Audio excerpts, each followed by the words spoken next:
Welcome to the Tales of Ubuntu. In a beautiful African village where traditions were as old as time itself, there lived a woman named Zara. Zara was enchanting. Her eyes were of beauty not found in this world, and her laughter could make even the most serious elders smile. Despite her beauty and charm, she remained unmarried. Tired of her solitude and desperate to find a husband, Zara consulted the oracle, a wise old woman named Mara, who could commune with the ancestors in a hut that smelled of herbs and ancient scrolls. Mara spoke, "Child, your destiny is unlike any other. The man who fathers your child will become the ruler of this village, and his reign will bring unparalleled prosperity." Intrigued and emboldened, Zara devised a radical plan. She decided to meet and get to know every eligible man in the village, thinking that this way she could find her destined husband and secure the best future ruler for her people. As weeks turned into months, the village buzzed with rumors about Zara's unconventional search for a husband. Finally, Zara found herself with child, and she was radiant, her belly round and full, a living testament to the prophecy. As her due date approached, tension thickened in the air. Each family with an eligible son began to claim the unborn child as their own, staking their claim to the future chieftainship. In the midst of this turmoil, Zara gave birth to a healthy baby boy, and the village rejoiced. However, the joy was short-lived, for the immediate and pressing problem was identifying the father of the child born to rule. Elders convened, wives gossiped, warriors sharpened their spears, and the village teetered on the brink of civil war. Only the true identification of the child's father could bring peace. Yet Zara remained serenely confident.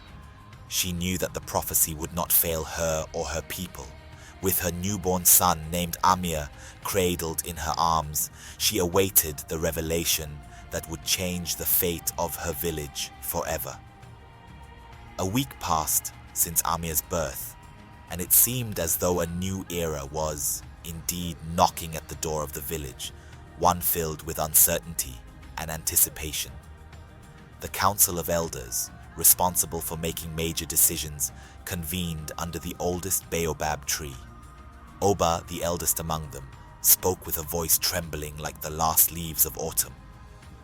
"Our ancestors have always shown us the way in times of both harmony and discord.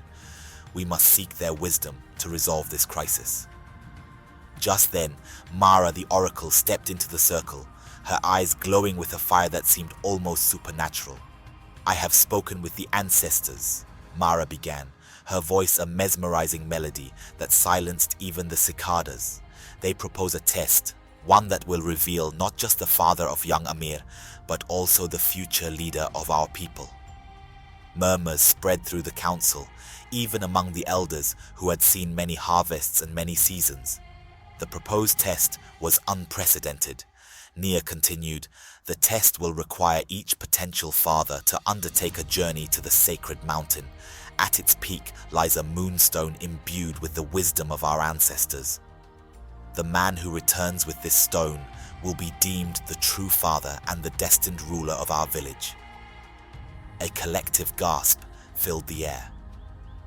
The sacred mountain was a place of perils, wild beasts, treacherous terrain, and spiritual trials that could break even the strongest will. The Council of Elders, however, knew there was no other way. After a moment of ponderous silence, Oba spoke. "Then it is decided. Each claimant will set forth at dawn, 3 days hence. May the ancestors guide us." As the council dispersed, a kaleidoscope of emotions filled the village square. Excitement, fear, hope, all woven together in a tapestry as intricate as life itself. Zara, holding Amir close to her chest, felt a calm assurance wash over her. The ancestors had set the stage, and now it was up to the men to prove their mettle. 3 days later, as dawn broke, a sense of expectant hush enveloped the village. The air was thick with the smell of burning sage as incense billowed from the homes, seeking the blessings of the ancestors for the journey ahead. 6 men stood at the village square, each representing a different family, claiming Amir as their kin. Their faces displayed a canvas of emotions, eagerness, fear, and a simmering excitement that seemed almost palpable. Zara, cradling Amir, watched them quietly. Her eyes met each of theirs, a wordless message that seemed to say, "May the best man win."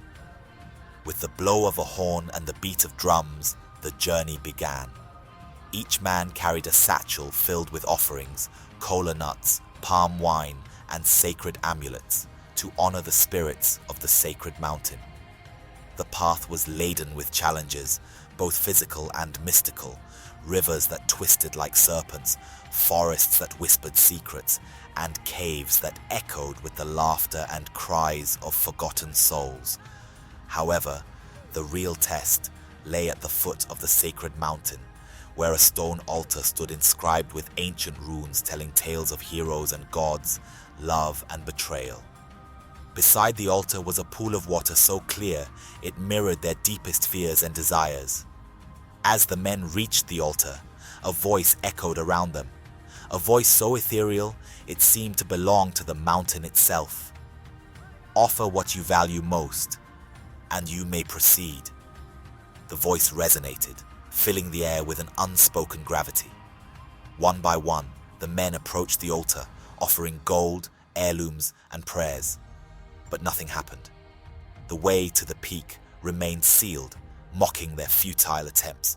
Finally, it was Jelani's turn. Jelani was not the wealthiest or the strongest, but he was known for his wisdom and humility. Instead of placing an object on the altar, he knelt and offered a prayer for the village, for Zara, and for the unborn generations who would inherit the earth. As he finished, the altar glowed with a soft, radiant light, and the path to the peak opened up as if summoned by his sincerity. Humbled and awed, the men followed Jelani as he led the way. The weight of their journey seemed a little lighter, and their resolve a little stronger. Bound by the newfound understanding that true leadership required more than just wealth or strength, it required the wisdom of the heart. The ascent up the sacred mountain was unlike any other climb. Every step seemed to be a dance between the earthly and the divine, where physical exertion met spiritual enlightenment. The men felt their breaths grow shorter, but their senses heightened. Every rock, every gust of wind appeared imbued with ancestral wisdom. Finally, they reached the peak, where the night sky seemed within arm's reach, twinkling stars bearing witness to this pivotal moment. There it was, the moonstone, glowing softly in the moonlight, pulsating with the heartbeat of the mountain itself. Jelani approached the stone first, his hands trembling as he touched its cool surface. The moonstone lit up, its glow intensifying into a radiant beam that shot up towards the sky, returning as a cascade of light that enveloped him. A celestial voice echoed, "Son of Malik, you have proven your worth. This child Amir is yours, and you are destined to lead your people." Overwhelmed by emotion, Jelani fell to his knees. The men who accompanied him were silent, humbled, and awed by the revelation. Their prior envy and rivalry dissipated like morning mist. For part 2 of this amazing story, please click on the next video showing on the screen. Please like, share, and subscribe for more tales every week.